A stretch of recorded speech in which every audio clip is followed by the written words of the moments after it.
Ansiedade tem muito a ver também com autoconhecimento, né, Leonardo? Quando a gente se conhece melhor, a gente aprende a lidar com as nossas próprias emoções, como que a gente vai se comportar diante de situações novas. Qual que é essa relação aí de ansiedade com autoconhecimento? É uma relação antiga, né? Uma relação que faz parte aí dos primórdios dos estudos da filosofia, né? Das ideias mais iniciais de qualquer pessoa que já se propôs a pensar sobre o assunto. Sabe o tanto que tem essa relação, né, que vem desde lá de trás, do conhece a ti mesmo, né, que é um pensamento socrático antigo, e que a gente precisa de refletir bastante sobre essas situações para poder ver o caminho que a gente está escolhendo seguir. Nesse sentido, a tendência que existe é que a pessoa queira controlar totalmente as suas emoções, só para a gente poder fazer um paralelo e a gente evitar que essa busca pelo autoconhecimento se torne um fator de ansiedade. Né? Só para a gente poder entender que exagero, né, excesso, são palavras que a gente sempre tem que ter um cuidado, porque elas sempre devem ser evitadas. Né? Então, a busca pelo autoconhecimento, ela realmente faz todo sentido. Você precisa de saber aquelas coisas que mais te trazem angústia, aquelas situações que você consegue lidar melhor, os seus pontos fracos, né, as situações que realmente possam ser exploradas e utilizadas a seu favor. Né? Mas, ao mesmo tempo, eu vou até pegar uma pontezinha com o que você colocou muito bem antes em relação àquela questão das redes sociais, né? Porque tem a questão dos padrões, né? Você estava falando aí sobre padrão. A rede social hoje confunde muito aquilo que é autoconhecimento. Porque quando a gente está com um choque de identidade, né? E isso acontece com muita frequência nos transtornos emocionais, do tipo quem eu sou, né? Que tipo de caminho que eu devo seguir.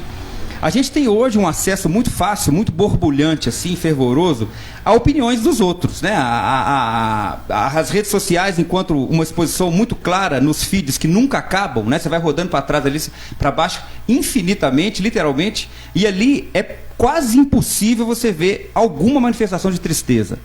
Alguma manifestação, falou sobre felicidade contínua, né? Isso é um grande risco, porque expõe para aquela pessoa que está buscando se conhecer uma realidade que não é a realidade, né? É uma fantasia de uma felicidade contínua, de uma busca ali por acompanhar modelos de pessoas que são bem-sucedidas, eventualmente, como são vários dos influenciadores, ou eventualmente não precisam de ser totalmente bem-sucedidas, mas elas não vão se dispor a colocar a parte mais crua da realidade delas ali, que envolve, na imensa maioria do tempo, inclusive, delas, momentos de tristeza, de dificuldade, de luta, e vão colocar ali só as melhores viagens, as melhores comidas, as melhores roupas, os melhores pensamentos e tal.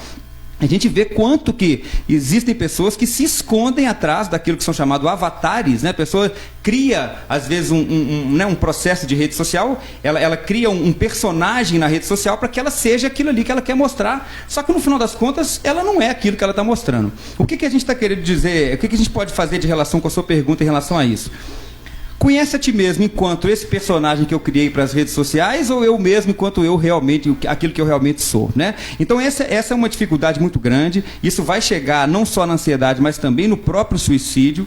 A gente sabe por pensamentos sociológicos muito antigos também, tem um sociólogo especificamente que chama Durkheim, que falava sobre isso, que o suicídio é um ato que não é do indivíduo, ele tem fatores sociais envolvidos, e hoje a gente tem as redes sociais, que no final das contas de sociais tem pouco, né? Que estimulam a pessoa, às vezes, a sofrer um pouco com isso. Eu vou pegar só para finalizar essa reflexão, o que a Marisa falou sobre a questão do Setembro Amarelo. Cai até no Setembro Amarelo, porque o Setembro Amarelo é uma iniciativa maravilhosa, né? Como foi colocado aqui, ela realmente coloca em discussão o suicídio, ela põe para falar sobre isso, ela tira o tabu, ela desmistifica, ela traz pessoas que não têm ali acesso a essa informação para a hora que precisa, isso não tem dúvida.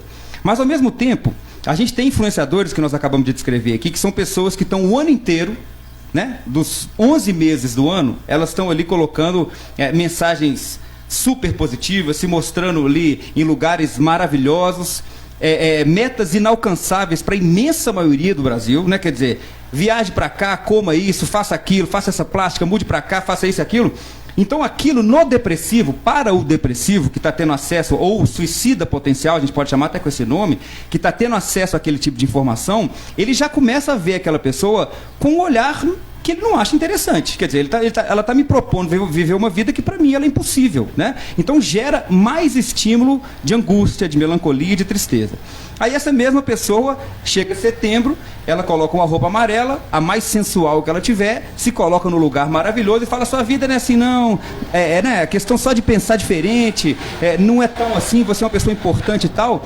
Mas isso não vai ser interpretado pelo potencial suicida ou pelo depressivo da mesma forma que é por um influenciador desse, né? Então o Setembro Amarelo, até ele a gente tem que tomar cuidado com o exagero, né? Porque ele pode ser mal interpretado por alguns dos suicidas. A doença mental, ela sempre é alguma coisa muito individualizada, que tem que ser vista com bastante cuidado.